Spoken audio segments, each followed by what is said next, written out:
मैं सबूत रखूंगा आज इस विधानसभा के अंदर। ये लोग मोदी जी को पैसा देते हैं और बदले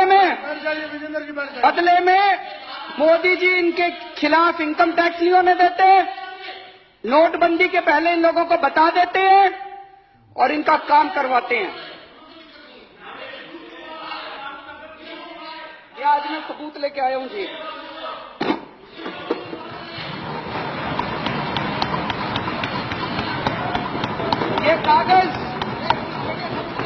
ये कागज मेरे कागज नहीं है जी, ये इनकम टैक्स डिपार्टमेंट के कागज हैं। इनकम टैक्स डिपार्टमेंट ने 15 अक्टूबर 2013 को आदित्य बिरला ग्रुप के ऊपर रेड हुई। उस रेड में इनकम टैक्स डिपार्टमेंट में रेड होती है, वो वहां से सारे उनके कागज उठा के लाते हैं। वापस आने के बाद इनकम टैक्स डिपार्टमेंट अपनी एक रिपोर्ट बनाता है उन कागजों के आधार पे, जिसको अप्रेजल रिपोर्ट कहते हैं। ये अप्रेजल रिपोर्ट है इनकम टैक्स डिपार्टमेंट की उस रेड की। उस रेड में उनके अकाउंटेंट से पूछा इनकम टैक्स वालों ने, अकाउंटेंट का नाम कोई सक्सेना था। सक्सेना ने कहा जी मैं हवाला का पैसा लेके आता हूं, मेरे बॉस हैं उनका नाम शुभेंदु अमिताभ है, वो जिस जिसको कहते हैं फिर मैं उनको पैसा भिजा के बांट देता हूं। शुभेंदु अमिताभ बिड़ला ग्रुप के ग्रुप एग्जीक्यूटिव प्रेसिडेंट थे। शुभेंदु अमिताभ के लैपटॉप, फोन, ब्लैकबेरी सब चेक किए गए तो उनके लैपटॉप से एक एंट्री मिली। ये एंट्री है 16 नवंबर 2012 की। इसमें लिखा हुआ है गुजरात सीएम 25 करोड़ रुपए।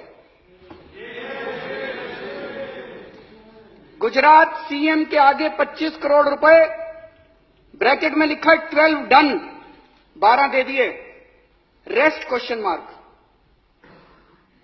तो ये उसके बाद इनकम टैक्स डिपार्टमेंट ने अपनी एनालिसिस की है। ये उसकी एनालिसिस की कॉपी है। एनालिसिस में इनकम टैक्स डिपार्टमेंट लिखता है, considering the highly incriminating nature of transactions in the data retrieved from the laptop and hard disk of Shubhendu Amitabh and evasive replies and unsubstantiated claims made by him, it would be imperative for the assessing officer to scrutinize the data available in seized documents, including the laptop and hard disk, and determine the quantum of income concealed by Shri Shubhendu. Appraisal report उसके बाद assessing officer के पास जाती है और assessing officer फिर 2 साल लगा के उसकी इनकम का असेसमेंट करता है, ऑर्डर करता है।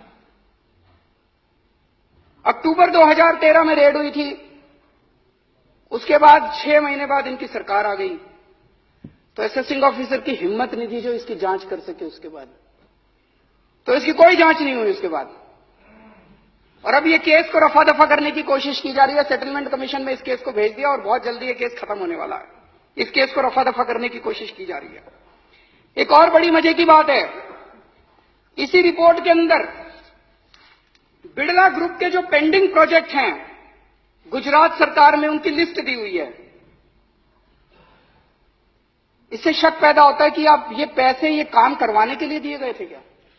इसमें लिखा है, levy of stamp duty matter has been taken up at the principal secretary level and through the honourable chief minister's office, deputy collector stamp has been instructed from Gandhinagar not to initiate any action. मतलब कि मुख्यमंत्री दफ्तर, गुजरात के मुख्यमंत्री दफ्तर ने stamp duty ना लेने के आदेश दे दिए हैं। इनको गैस की जरूरत थी तो इसमें लिखा है गैस के लिए भी बात हो गई है। तो जो जो काम पेंडिंग थे गुजरात सरकार में उनकी सबकी लिस्ट दी हुई है। तो एक मन में यह शक होता है ये 25 करोड़ रुपए ये सारे काम करवाने के लिए पैसे दिए गए थे। एक और इसी तरह का इंसिडेंट हुआ। अगर ये एक ही होता तो लगता कुछ गड़बड़ है। 22 नवंबर 2014 को सहारा के यहां रेड हुई। एक कमरे से 130 करोड़ से ज्यादा का कैश मिला। वहीं पे कुछ कागज मिले। उन कागजों में भी नरेंद्र मोदी जी का नाम है कि लगभग 400-500 करोड़ रुपए देने की बात है उन कागजों के अंदर। और कई नेताओं के नाम है, कई मुख्यमंत्रियों के नाम है देश के, उनमें नरेंद्र मोदी जी का नाम भी है। लेकिन इसकी अब जांच कौन करेगा। भारत के इतिहास में शायद आजादी के बाद पहली बार ऐसा हुआ है कि किसी प्रधानमंत्री का काला धन का जो खाता, बही खाता, हर बड़ा जो भी बड़ा उद्योगपति, खरबपति होता है, उसका एक नंबर का खाता होता है और एक काले धन का खाता होता है। इतने करोड़ों का पैसा ऐसे ही थोड़ी दे देते हैं। काले धन के खातों के अंदर किसी प्रधानमंत्री का बाय नेम नाम आता हो, मुझे लगता है आजादी के बाद पहली बार ऐसा हुआ है।